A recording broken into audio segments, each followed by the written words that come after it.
Here we are with Chapter 7. Daryl sat down in the chair closest to Mr. Mitchell. It was where Tyree sat. He did not know where to begin. As he searched for the right words, Mr. Mitchell broke the silence. "You're having a rough time here, aren't you, Daryl?"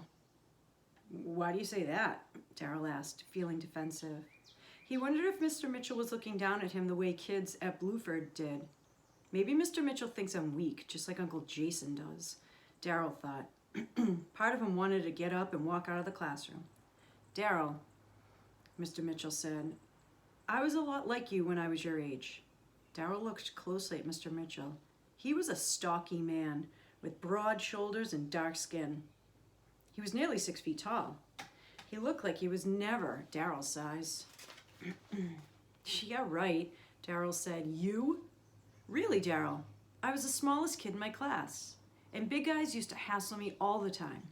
I got beat up at my bus stop once in front of a busload of kids. I even got my gym clothes put on the flagpole in front of the school. But after all that, I started lifting weights and doing exercises, and it helped some. But what really helped was developing inner toughness." Mr. Mitchell said, "Now I know you're tough. Any kid who is picked on in school is putting up with a lot more than those who aren't being picked on. Just come to school knowing what your day's gonna be like takes courage." "I know, I've been there. What you've got to remember is that you can always make yourself stronger. You can do it on the outside with sports and exercise, but you can also strengthen yourself on the inside so that you're tough enough to handle whatever happens." I think this is one of the best reasons why I like this book and why I think it's important for you guys to read and really think about, okay, is that inner toughness. "But how?" Daryl asked. Mr. Mitchell looked through a few desk drawers and pulled out a book. "I have a book you should read," he said. "It's Hatchet by Gary Paulsen." Guys, which is a real book, so if you want to look it up, it's called Hatchet by Gary Paulsen. It's a true story about a boy stuck in a dangerous situation. To survive, he has to make himself stronger, both on the outside and on the inside. Read it. I think you'll get a lot out of it. He handed Daryl the book. "Thanks," Daryl said, "but I don't like to read books." It was true. He could not remember the last time he finished a book. "Daryl, you came in here looking for a change, right? Here is something that can help you get stronger. This isn't an assignment for class, but if you want my advice, read the book. I think it will help." Daryl looked at the book. How's this going to help me with Tyree? He wondered. The only way Daryl could see the book helping was if he hit Tyree over the head with it. Maybe Mr. Mitchell didn't know what he was going through after all. Daryl put the book in his backpack. He was disappointed. He wanted an answer to his problem, not a book. He looked over at Mr. Mitchell. "Daryl, if a student is really giving you trouble, I can help," the teacher said. "If he threatens you or hurts you, we can have him suspended or even expelled." See, I told you guys, Mr. Mitchell knows what's going on. He knows the kind of kid Tyree is, right? So, Daryl didn't go there to tattle on him, to, rat Tyree out or anything, but he is really trying to find some solutions. "No," Daryl replied. "He knew that would just make it worse for him. I want it to stop, but I want to be able to handle it myself." "Well, if there comes a time when you really can't handle it, let me know, and I'll do what I can, okay? You're not alone," Mr. Mitchell said. Daryl left the classroom feeling better now that someone knew how bad things were. But he still did not have a solution to his problem. Despite what Mr. Mitchell said, Daryl was still alone. At home, Daryl raided the refrigerator, making himself 2 tuna fish sandwiches. He had gotten used to eating after school, especially since he started giving his lunch money to Tyree. At least I don't have to see Blueford for 4 days, he thought. The Thanksgiving holiday meant 2 extra days off from school. After he finished his sandwiches, Daryl did push-ups. He had done them every day since he met Tyray. Once in a while, he thought that his arms and chest seemed a bit tighter than they used to be, but he was still shorter and skinnier than everyone in his class. As he finished his push-ups, he thought about his conversation with Mr. Mitchell. But you can also toughen yourself on the inside, he had said. Daryl wanted to be tough all over, so tough that he could look in the eyes of any kid that stared at him. He wanted to be so strong that no one would ever laugh when he was around. He wanted to be bigger, taller, and stronger than Tyray. Yeah, right, he mumbled. I'll never be those things. Still, he wondered why Mr. Mitchell had insisted that he read a book. He went over to his backpack and pulled out Hatchet. It's stupid to think a book can do anything about a bully, Daryl thought as he opened it to the first page. The book began with a kid named Brian going on a trip to visit his father. I mean, so what? Daryl thought. I don't even have a father. He turned the page. The story described how Brian had to take a private plane ride to get to his father's house.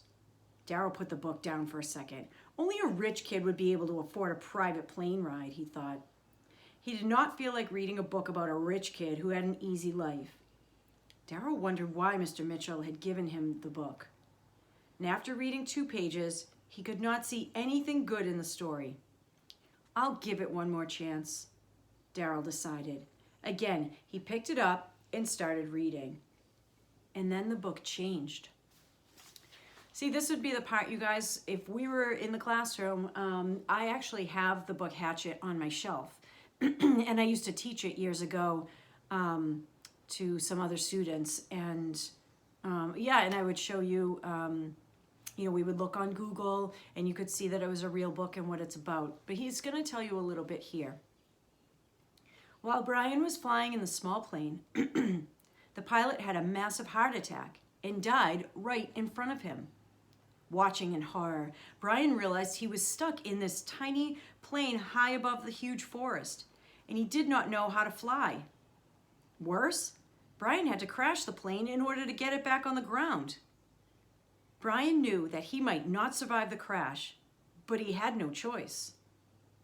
He had to land it. As Daryl read on, Brian was described as being totally alone. Daryl may never have been in a plane before, but he knew what it was like to be in an impossible situation, and he knew what it was like to be alone. He decided he would use the 4 days off to finish the book. He had nothing else to do, and besides, he wanted to see what was going to happen to Brian. Thanksgiving weekend was the first time Daryl did not hate California. He did not mind it because he didn't have to go outside. He did not have to go to Blueford or to see Tyray. The only thing that bothered Daryl during the whole holiday was listening to Travis pick on his little brother. But even that was better than usual because Travis did not act mean when his father was around. Daryl knew that hiding inside with his family for 4 days was not going to solve his problems. But it felt good to have time to relax. On Thanksgiving Day, Daryl and his mother joined Uncle Jason's family for dinner. His mother had made a big honeyed ham, candied sweet potatoes, and creamed corn. His aunt and uncle had prepared a huge turkey dinner, along with a platter of stuffing cooked with butter. For dessert, there were apple, pumpkin, and cherry pies. Daryl made sure to eat everything. It seemed that when he ate, he only remained full for an hour or so, and then he felt hungry again. His mother teased him about his appetite, calling him the bottomless pit. Uncle Jason seemed pleased that Daryl was eating so well. Maybe that boy will grow yet, he said to Daryl's mother. Daryl did notice that some of his clothes seemed tighter, but he still saw a scrawny guy staring at him in the mirror each morning. It doesn't matter how much I eat. I still look the same, he said to his reflection the day after Thanksgiving. When he was not eating, Daryl was reading Hatchet. He could not put the book down. He eagerly read about how Brian managed to crash land the plane in a small lake and how he narrowly escaped drowning. Then Brian faced new challenges. He had to find food. And after that, he had to protect himself from animal attacks. Daryl read the book late into the night, long after his mother went to bed. He still could not understand what it had to do with him or why Mr. Mitchell thought it was so important for him to read it. But it didn't matter. Daryl liked the book, and when he was reading it, he did not think about Tyree. By the time Daryl finished the book on Saturday, he knew why Mr. Mitchell had given it to him. Brian was transformed in Hatchet, changed completely. Mr. Mitchell thinks I can change too, Daryl thought, but how? It was the same question he had asked himself for years. Daryl noticed that Brian was a lot like him. When Brian's plane crashed, he was severely bitten by insects and attacked by a porcupine that shoved its sharp needles deep into his leg. Then he got violently sick from eating poison berries. After each problem, Brian got angry and frustrated. He wanted to give up and go home. Daryl knew those feelings real well. He wanted to give up every Friday and run back home to Philly. Daryl may never have been alone in the woods, but he was alone at Blueford, and to him, it seemed just as bad, maybe worse. But Brian changes in Hatchet, Daryl thought. I'm never going to change. Daryl read the part about Brian's transformation again. He wanted to see if there was a secret that he was missing, a sentence that would give him the inner strength that Mr. Mitchell had mentioned. If there was, he could not find it. In Hatchet, Brian changed when he realized that he was not going to survive alone in the woods. Daryl felt the same way about Blueford High School. He knew he had to change if he wanted to survive, but he did not know how.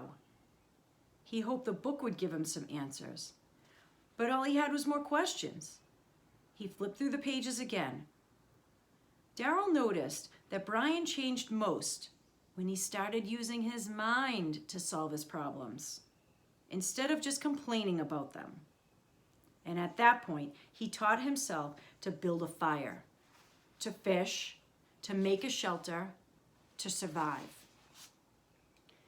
But real life is different, Daryl thought, and I ain't Brian.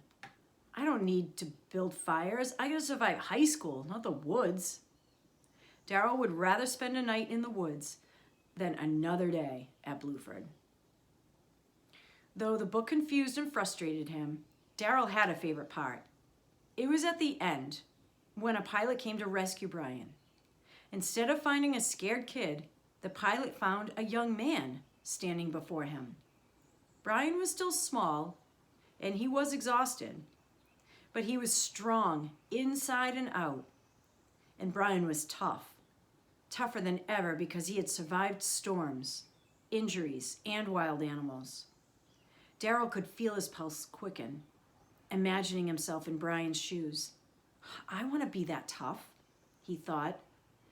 As good as the book was, Daryl still did not know what to do next. He still did not know how he would get friends and how he would learn to look people in the eye or how he would deal with Tyree. He still felt like the same Daryl. He wondered what Brian would do if he met Tyree. Run back in the woods, he thought. A nice short chapter 7. Okay, I'll post questions and then I will post chapter 8 in a little bit.